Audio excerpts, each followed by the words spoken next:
Greetings, dear viewers. Today, we embark on a journey to explore the profound relationship between Islam and environmental conservation. As we navigate through the 21st century, our planet grapples with ecological challenges of an unprecedented scale. Amidst this, we turn to the timeless teachings of Islam, which offer a compassionate and practical guide to environmental stewardship.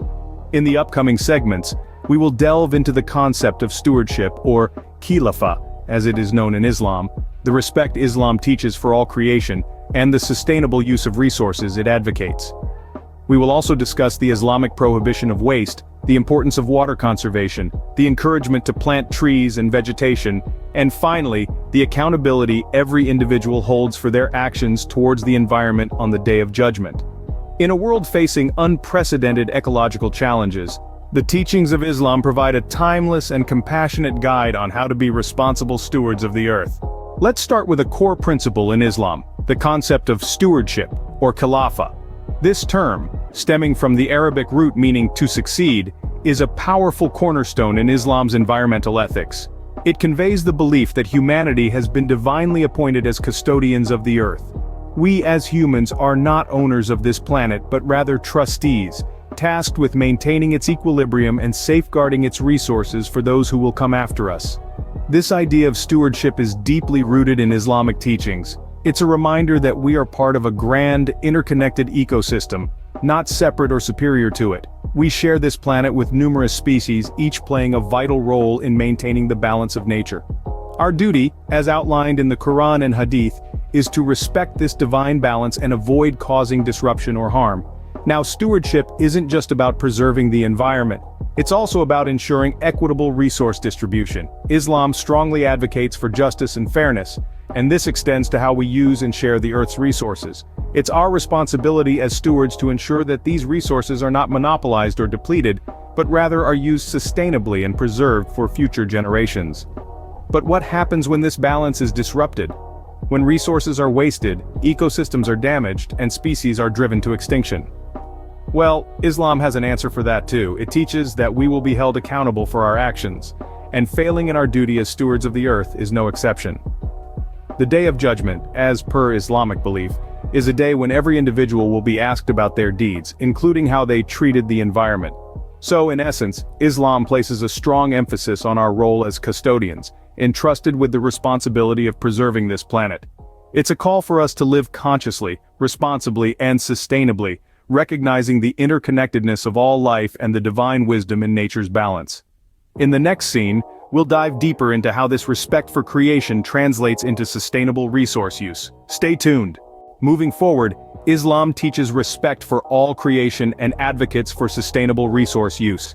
The Quran beautifully paints the picture of our world as an intricate web of life, where each creature, no matter how small or seemingly insignificant, plays a vital role. Every creature, from the tiniest insect to the largest mammal, from the humble plant to the majestic tree, is considered a part of a community, just like us. This interconnectedness urges us to treat every life form with kindness and respect, recognizing their intrinsic value in the grand tapestry of life. Transitioning from this respect for all creation, Islam also promotes a lifestyle of moderation and balance. This is particularly important when it comes to our use of the planet's resources. The teachings of Prophet Muhammad, peace be upon him, provide us with a model of sustainable living. He is reported to have said, "The son of Adam has no better right than that he would have a house wherein he may live, a piece of clothing whereby he may hide his nakedness, a piece of bread and some water." This saying reminds us that our basic needs are simple, and that overconsumption is not a right, but rather an imbalance. It encourages us to reassess our needs versus our wants, to find joy in simplicity, and to tread lightly on the earth. It's a call to reflect on our consumption habits and to make mindful choices that prioritize sustainability. Moreover, the Prophet's teachings remind us that sustainable living is not just about conservation, but also about equity. By living simply, we help ensure that resources are more evenly distributed, that everyone has access to what they need, and that we leave a healthy planet for future generations. This underscores the importance of simplicity and moderation in lifestyle, a principle that is ever more relevant in our resource-strained world. Another important teaching of Islam is the prohibition of waste. The Quran, the holy book of Islam, explicitly forbids wastefulness and extravagance in several verses. One such verse states, "But waste not by excess, for Allah loveth not the wasters." This verse, simple as it may be, conveys a powerful message about the importance of resource conservation. Extravagance, or israf, is also strongly discouraged in Islam. It's considered a form of imbalance, a deviation from the middle path that Muslims are encouraged to tread. Extravagance is often seen in the context of excessive consumption, whether it's food, water, or even energy. In everyday life, Muslims are encouraged to use resources judiciously, to be mindful of their consumption, and to strive for a lifestyle of balance and moderation. This is not just an ethical or moral principle, but a religious duty, a divine mandate. Indeed, the wasteful are brothers of the devils, and ever has Satan been to his Lord ungrateful. Water conservation and tree planting hold special places in Islamic environmental ethics. Islam's teachings on water conservation are profound and timeless. The Prophet Muhammad, peace be upon him, emphasized the importance of not wasting water even when near a flowing river. Now think about that for a moment. Even in the presence of an abundant water source, the Prophet urges us to be mindful of our usage. This principle encourages us not to take nature's gifts for granted, but to respect and conserve them, understanding that they are finite and precious. Moving on to the importance of planting trees and vegetation. Islam has always encouraged its followers to plant and cultivate. The Prophet Muhammad, peace be upon him, exhorted his followers to engage in planting and agricultural activities. He said, "Even if the end of time is upon you and you have a seedling in your hand, plant it." This instruction underscores the importance of trees and vegetation in maintaining the balance of our ecosystems.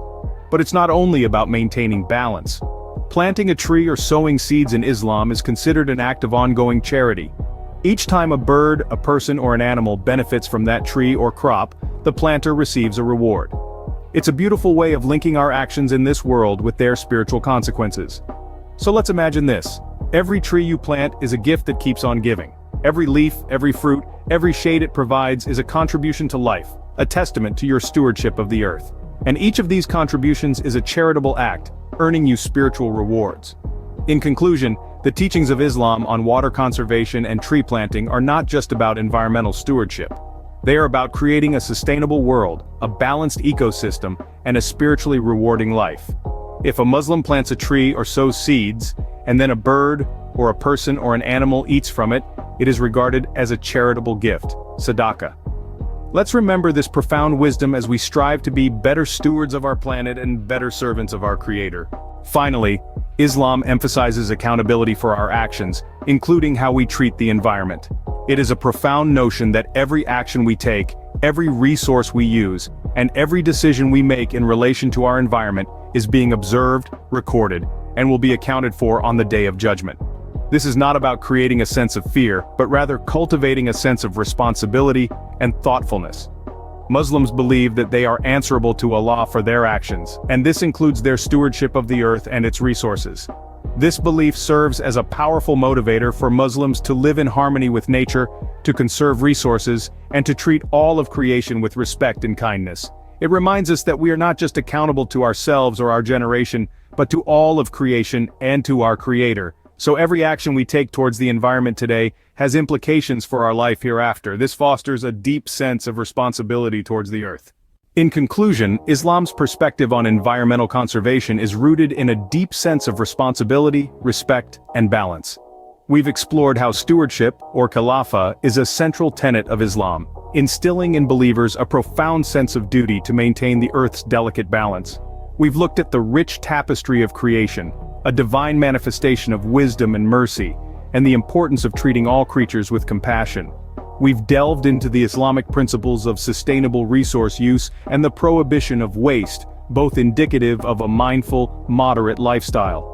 We've journeyed through the importance of water conservation and the value of planting trees, both cherished practices within the Islamic tradition.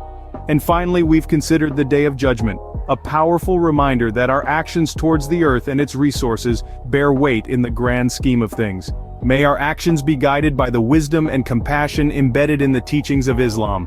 Thank you for joining us on this journey. Until next time, peace be upon you.